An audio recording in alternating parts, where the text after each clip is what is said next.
Ibadah itu adalah sebuah nama yang mencakup ya secara keseluruhan ya terhadap apa-apa yang Allah cintai dan Allah ridhoi.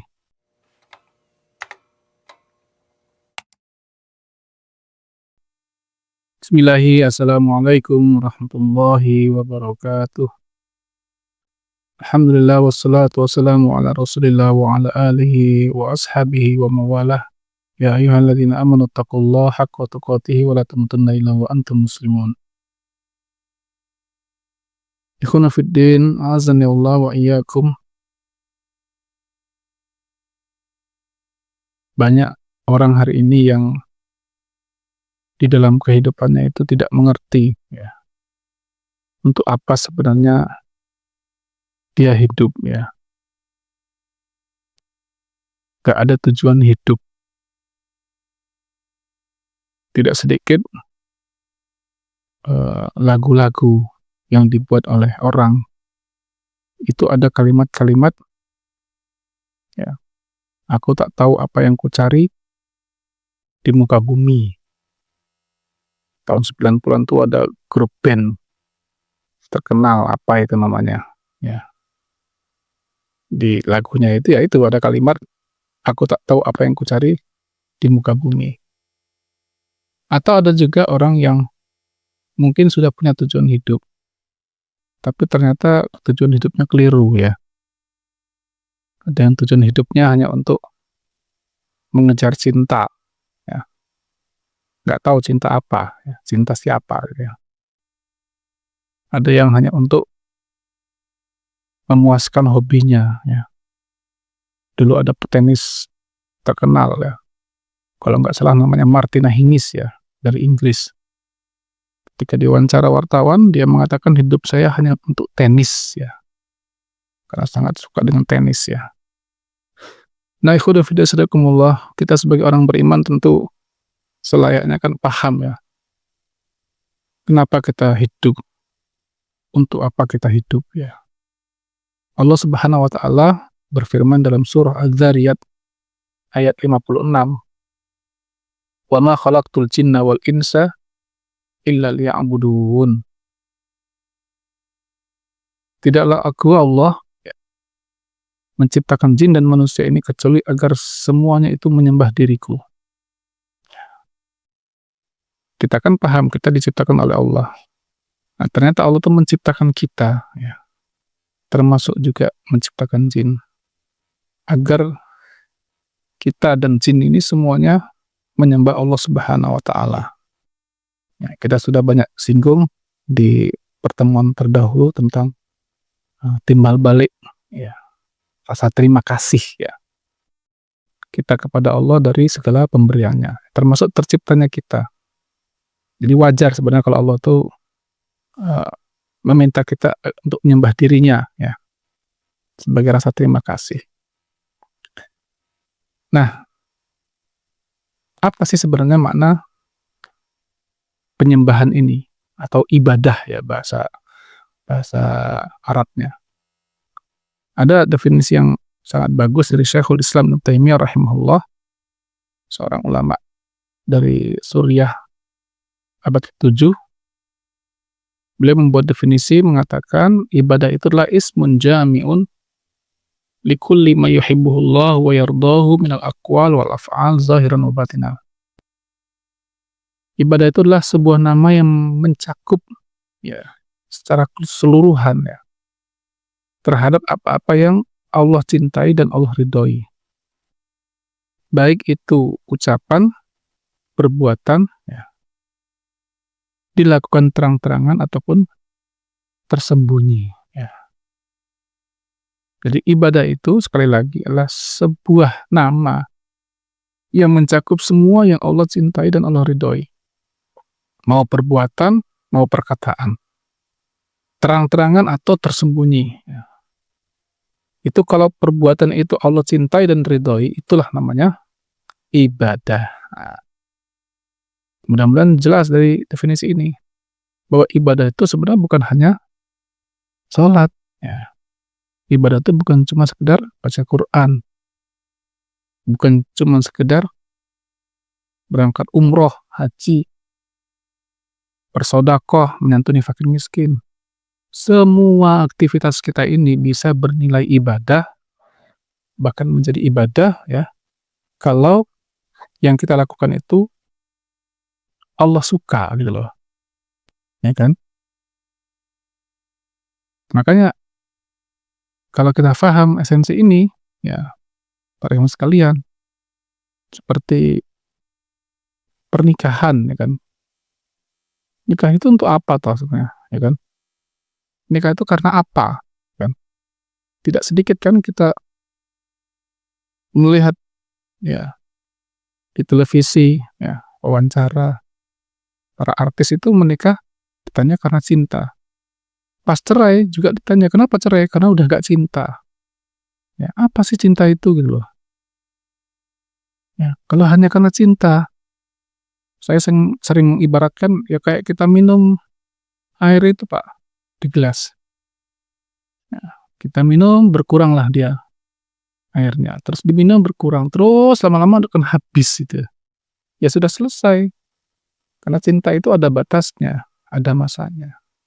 Kalau dia paham hakikat hidup ini sesungguhnya, dia ngerti, oh saya itu nikah karena ingin beribadah kepada Allah. Nah, karena ini perintah Allah, gitu kan. Ini syariat Allah, ya kan.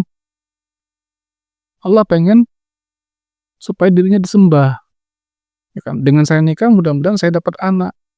Maka semakin banyaklah orang-orang yang menyembah Allah, gitu loh, ya kan. Yang namanya menyembah itu, ya, kalau esensinya ibadah, itu nggak ada masanya, ya, nggak ada sampai kapan, sampai mati, gitu. Seperti yang Allah firmankan dalam surah Al-Hijr ayat 99, wa'budu rabbaka hatta ya'tiyakal yaqin. Sembahlah Tuhanmu sampai datang kepadamu al-yaqin, keyakinan. Kalau buka tafsir maknanya adalah al-maut, itu kematian. Ya. Kalau kita nikah karena ibadah, pasti sampai akhir hayat menutup kita. Ya kan? Cinta itu akan tumbuh dengan sendirinya. Orang tua kita dulu bukankah itu yang mereka ceritakan kepada kita, kepada anak-anaknya. Nggak ada cinta-cinta, nggak ada pacaran-pacaran. Ya, kenal atau dikenalkan, kok kayaknya cocok, ya hatinya senang, ya sudah nikah. Nggak kayak orang zaman sekarang. Ya, pacaran bertahun-tahun ngomongnya cinta, berbusa-busa ngomongnya masalah cinta, tapi ternyata nggak jadi juga nikahnya. Kalaupun menikah hanya beberapa saat saja. Nauzubillah. Kerja kita, Pak, dari rumah keluar mencari nafkah. Sebagai guru, petani, pegawai, dan macam-macam. Kalau kita paham esensinya, ini kerja ini kan ibadah gitu loh. Kalau kita lakukan sesuai dengan yang Allah inginkan, yang Allah cintai, Allah ridhoi, ya, kita akan bekerja dengan sungguh-sungguh tuh. Gak ada itu pikiran mau apa? Mau ngutil, ya, mau nilep, korupsi. Karena ini Allah nggak ridhoi loh. Ya, saya kerja ini karena ini perintah Allah. Disuruh kita mencari nafkah, gitu kan ya, yang halal. Nah, punya kewajiban nih para keluarga memberi makan ahli keluarganya dengan harta yang halal, dengan makanan yang halal, ya kan? Maka kita akan berpikir saya harus bekerja dengan sesuai apa yang Allah inginkan. Jangan sampai pekerjaan saya ini ternyata Allah nggak ridho gitu loh. Ada cerita menarik dari ulama salaf terdahulu, ya, yang dia itu bekerjanya istilahnya orang sekarang serabutan ya, serabutan gitu. Pagi dia berangkat, pamit sama anak istrinya, ya kan. Dulu itu Pak, ada kisah itu, kalau para suami pergi itu, biasanya istri-istrinya berpesan, ya kan, carilah ya harta yang halal. Ya, sungguh kami masih kuat untuk menahan lapar daripada kami harus menahan panasnya api neraka. Ada nggak para istri sekarang yang berpesan itu kepada suami-suami mereka? Motivasi gitu loh, untuk supaya suami itu jangan sampai melakukan sesuatu yang Allah haramkan. Ya, berangkat dia kerja pamitan ke pasar. Yang namanya orang kerja serabutan. Ya, bantu-bantu nguli, bantu-bantu apa kayak itu. Dari pagi sampai menjelang zuhur itu, dia qadarullah hari ini kok nggak ada kerjaan itu loh. Setiap dia menawarkan jasanya, kekuatannya, ya minta kerjaan, maaf mas, udah penuh, nggak ada lowongan, ya udah selesai semua pekerjaannya. Ketika masuk zuhur dia berpikir, ya udahlah saya sholat dulu lah. Ya, sekarang aku akan bekerja untuk Tuhanku. Sholat dia. Terus saya sholat, angkat tangan ke langit, ya Allah mudahkanlah ya Allah, kata dia. Berikanlah aku pekerjaan yang halal ya Allah, agar aku bisa memberikan anak-anakku, istriku dengan ya, makanan yang halal. Habis sholat, gerak lagi, pergi kemana-mana, nawarkan jasanya, kekuatannya. Ada kerjaan enggak gitu kan? Siapa yang butuh kuli? Ya. Ke rumah makan, Pak, butuh enggak orang yang nyuci piring atau apalah gitu ya. Qadarullah sampai menjelang asar kok enggak ada kerjaan juga tuh. Sholat lagi dia asar.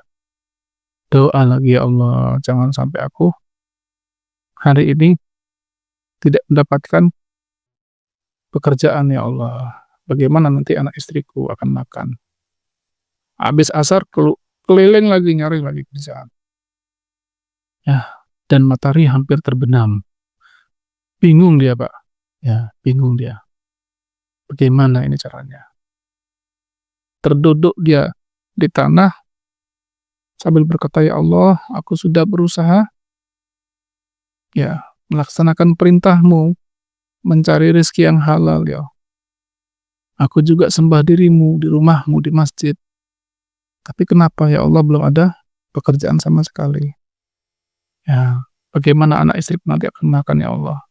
Bagaimana jika istriku bertanya, bawa apa mas? Itu kan ya. Kok adalah ya, terpikir ide, ya dia ambil tanah, beberapa genggam, dimasukkan ke karung atau plastik dia. Jalan dia dengan agak berat gontai. Sampai rumahnya, assalamualaikum, istrinya waalaikumsalam, gimana mas? Dapat kerjaan kan ya? Nah, ada tepung ya untuk kita makan malam ini, buat roti. Iya, dengan pelan dia jawab. Tapi nggak banyak ini ya. Alhamdulillah, kata istrinya. Ya udah mas, tunggu ya sebentar ya. Mungkin kamu mau mandi dulu atau apa? Saya masak dulu, kata dia. Istrinya bergegas ke dapur, ya. Duduk dia dengan harap-harap cemas, tegang gitu ya. Takut istrinya marah karena, wah, kok malah bawa tanah ya? Maksudnya apa nih bawa tanah itu? Tapi ketika dia menunggu itu kok nggak ada suara sama sekali, ya, nggak ada omelan. Istrinya tetap masak dengan tenang. Sebentar mas ya, sudah mau jadi. Ini rotinya udah mau jadi. Ya, sabar ya. Gitu. Bingung dia, ya kan? Apa yang jadi? Ya, saya bawa tanah kok tuh, ya kan? Nggak lama istrinya datang, ya, membawakan roti yang hangat. Mas, ini rotinya sudah jadi, yuk kita makan yuk tuh. Nangis dia, ya. Iwan sekali nangis. Ya Allah, kata dia. Kenapa mas nangis? Ya Allah, kata dia. Kenapa mas? Tahu nggak kamu? Tadi itu aku seharian sampai menjelang maghrib ini nyari kerjaan, nggak dapat kerjaan sama sekali. Menawarkan jasaku, nggak ada yang membutuhkan jasaku. Aku sudah bingung, ya. Akhirnya aku mengambil beberapa genggam tanah. Aku masukkan ke plastik tadi. Hanya karena aku malu, takut kamu kok bertanya nanti ternyata nggak bawa apa-apa. Ternyata Allah menjadikan atau merubah tanah itu menjadi gandum. Masya Allah, ya kan?